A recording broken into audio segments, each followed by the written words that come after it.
Hello, City of Battle Creek neighbors. I am Rebecca Fleury. I'm the city manager, and I am joined today by Ted Deering, and I'll let him introduce himself. Hi, good afternoon, everyone. And my name is Ted Deering. I am the assistant city manager for the city of Battle Creek. Ted and I are going to go through just some brief narratives about the projects that are appearing on the city's, I'll use the word ARPA, that's abbreviation for the American Rescue Plan Act, and those projects that have been identified as recommended for funding. Ultimately, the City Commission will make the decision over ARPA funding, but also through recommendations from staff and out of my office. So we're going to go ahead and get started, and I'm going to let Ted start in regards to a broadband project. Great, thank you, Rebecca. And I think that we all recognize, particularly in this pandemic environment, how important high-speed internet access is in both the work and the educational environment. And those that lack high-speed internet can really be left out of both education and employment opportunities. And broadband is specifically called out as an eligible ARPA expense. It's a high priority item. We'd like to set aside some of our ARPA funds to fund a broadband initiative that will support, the community as a whole, but certainly underserved populations in underserved areas of the community. And while we haven't exactly worked out specifically what the program is going to look like yet, again, we're looking at something that would create access for not only the community as a whole, but with some emphasis on our lower moderate income folks who traditionally have been not able to access this type of service. I'm going to talk a little bit about parking in the downtown in support of mixed use development. So we have a specific request in here for parking to support a development for the building at the corner of McCamley and West Michigan downtown. So one thing that we've learned is that the Battle Creek Tower downtown and the Milton have taught us that we can have some success with housing downtown. And we're seeing a changing dynamic with office space as a result of the pandemic. Communities are looking to convert office space into mixed use residential. And the owners of the building at the corner of McCamley and West Michigan also are looking to convert what's really currently now about 130,000 square feet of office space to mixed use residential. And we're looking to potentially collaborate with the developer with some support around parking, which would likely occur in the Jackson Street parking lot. Because supporting residential in this way contributes significantly to the success of the downtown. And it's a way that the city can make a public infrastructure contribution. So we expect that this project will help raise the number of people who are both working and living in the city of Battle Creek. And it certainly will support our downtown merchants and increase vibrancy in the downtown. And back in 2019, we did a Battle Creek Housing Community Development Ecosystem Assessment, and it talked extensively about the local need for a high-performing nonprofit that had the capacity to deliver in the single-family housing development area as well as neighborhood revitalization space. And for the past couple of, actually I should say several months now, Neighborhoods Incorporated they've been working diligently to make the changes necessary to become that nonprofit for our community. This request would provide some funding to Neighborhoods Inc. so they can complete the implementation of a service framework that they put together with Innovative Housing Strategies Inc. to help address many of the housing needs that we have in our community. So we expect that many low-income families who are struggling with housing would benefit from this recommendation. And a couple things going on with these DDA projects. So the city has an ambitious plan, which most people are familiar with, to naturalize the channelized portion of the Kalamazoo River that runs through the south end of downtown. And we'd like to open up some land that's south of Fountain Street in the lower Mill Pond area for passive recreation use, like walking paths and gathering spaces, as well as obviously access to the river. And we're already moving forward on some of the property acquisition in that area, and we're requesting some funds, in this case for the DDA to conduct property acquisition with CSE Morse, which is one of the few remaining businesses that is actually on the property south of Fountain Street. And river restoration and this associated park space will certainly benefit the entire community, providing new and unique quality of life recreation amenities, along with obviously being an environmentally responsible way to reimagine the river. So some dollars set aside for property acquisition in that way can go a long way toward helping us realize that dream.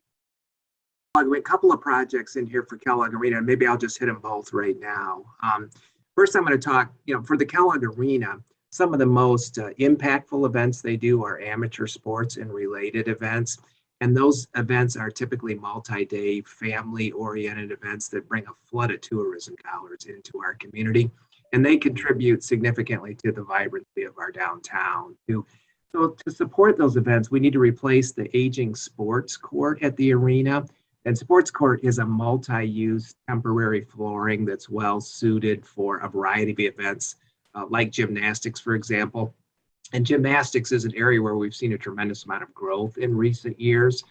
So this particular allocation would help us recover a major tourism component of the local economy, as Rebecca suggested, and help us leverage some of our out-of-town dollars to create jobs, growth, and development in and around the downtown. But once again, we expect that this project, replacing the sports court at Kellogg Arena, will have benefits for the entire community. And speaking of Kellogg Arena, the CCDC team that manages Kellogg Arena also manages Festival Market Square for the city. They operate some key summer events like Vibe at 5, post-band concerts, and Food Truck Fridays. They coordinate the Cereal Festival and Caribbean Fest. And they provide some key labor support to many of our parks and recreation assets, like Bailey Park, for example. And in order to help facilitate all of that work on behalf of the city, we've traditionally provided them with some operating support, either through the city or through the DDA. And so this allocation would continue to provide that support and represents, as Rebecca mentioned, an ARPA priority to fund entertainment venues and activities that were hardest hit by the pandemic. And again, we believe that Kellogg Arena, by importing dollars from outside of our community, really has a benefit for the entire community, with a particular emphasis on the downtown. Thanks, Ted. Appreciate that. The next project I want to talk about. So certainly our nation has gone through a great deal of conversation in regards to racial equity and disparities, and lifted up disparities, even as we do our best to respond to a global pandemic. Well, Battle Creek is no different than our neighboring communities, not only in Michigan, but across the country, and wanting to make sure that we're doing all we can to eliminate barriers for our disenfranchised populations, particularly in our response to the pandemic, but also broader as we are tasked with providing municipal services to an older urban core community that is full of rich diversity and history. So part of those conversations that the city was involved in, particularly with our African American community, was a request of the city to undergo an equity audit. And certainly the city was readily accepting of this particular ask. So in 2021, we began the process of an equity audit as a city organization. And this audit is going to take a look at, or is taking a look at, our internal and external systems and how they interact in the community and with our many minority communities in relation to provision of municipal services. So this Diversity, Equity, Inclusion Plan, or DEI plan, will help guide our work going forward. The plan is part one. Implementation of that plan is certainly part two. And while we don't know all of the components of that yet, we do anticipate that one of the recommendations coming out of that plan will be to bring on the position of a diversity, equity, and inclusion officer. It may not be named that, but a position that sole responsibility is, one, to help implement our DEI plan, but two, making sure that we are using an equity lens in all of the decisions that we make, in the policies and practices that we are responsible for. And again, that can help us and remind us around our equity lens and how it shows up in how we provide services. So one of the requests and in our American Recovery Plan Act dollars is the creation of a diversity, equity, and inclusion officer position. I envision that this position will be part of the city manager's office, reporting directly to the city manager, so that we can work very closely in tandem to be sure that our diversity, equity, inclusion plan and goals, are realistic and can be met in a reasonable amount of time. This is also very related to the work that's being done in the equity audit. So as I mentioned, the final product of the equity audit is just the beginning of our journey as an organization. The diversity, equity, and inclusion plan will need to be implemented over the next, I would envision at least a few years. And so we had anticipated the DEI officer position. We are also anticipating, additional training around diversity, equity, inclusion, racial equity, understanding biases, organizational culture.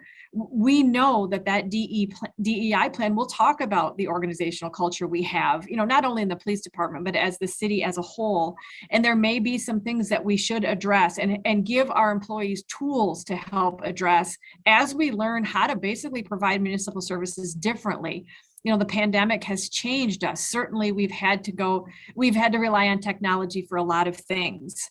And that changes, for example, our customer service practices. So we also anticipate some customer service training needs, kind of blending our in-person service with virtual service, and making sure that not only do our employees have the tools to respond, but also the neighbors that need city services also can understand and have good positive experiences with city employees. Again, our number one priority is the best level and the highest level of customer service. Next project that we have for recommended funding is very specific to our COVID-19. It's the payout of COVID PTO or paid time off banks.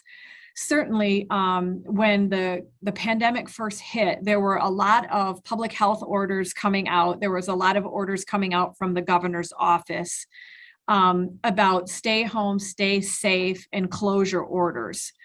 However, we all know that there are some municipal services that just can't close and that continue to provide very important services during, I would say, the most difficult time of the pandemic. Not that we don't have difficult times right now, but certainly where we were still trying to understand what COVID-19 was, how it spread, how we need to react as a municipality. And yet we knew that police officers still had to go to calls for service. Firefighters still had to go to calls for service. Bus systems were still needed to transport people either to medical appointments or jobs or for basic needs. And those are just a few of eligible employees during this time that could receive additional paid time off, and was an eligible expenditure under the CARES Act and also under this ARPA funding. So we have included certainly an amount to take those PTO banks for eligible employees and convert those to cash payouts. If you don't mind, talk quickly about the airport and the request for some operating support out there. So, and as over the last several years now, we've seen some major expansions at the airport, both in terms of mission, for example, additional missions at the Air Guard, but also in facilities, the Western Michigan University Flight School expansion, and certainly the Waco aircraft production business expansion. And there are other expansions that are in the works right now, as a matter of fact. And we also believe that we're on the verge of capturing a major segment of the unmanned aerial systems, or what we call UAS market. And there are some significant growth opportunities at the airport, particularly in the USA market, or the UAS market. And we have been working to restructure the airport in a way that takes advantage of these emerging markets. And to do so, the city's looking to provide some operating support along with the Battle Creek TIFA to support the airport to put it in the best position to achieve success going forward. So this allocation would fill an important funding gap at one of our most promising economic development assets here in the community. And the support has the potential to generate a significant number of new employment opportunities consisting primarily of high-wage tech jobs. And so the spin-off benefit from that would certainly have a positive impact on the entire community. Thanks, Ted. That concludes really the city manager projects identified for funding for the for the ARPA funds. We look forward to talking through this more with our community. One of the things that we always stress in regards to the ARPA funds is, first and foremost, it is to help us become fiscally sustainable and really to help stabilize our budget. Our budget certainly has felt negative impacts due to COVID, and that is kind of the number one priority with the ARPA funding, is to make sure that we are able to recover lost revenue due to COVID.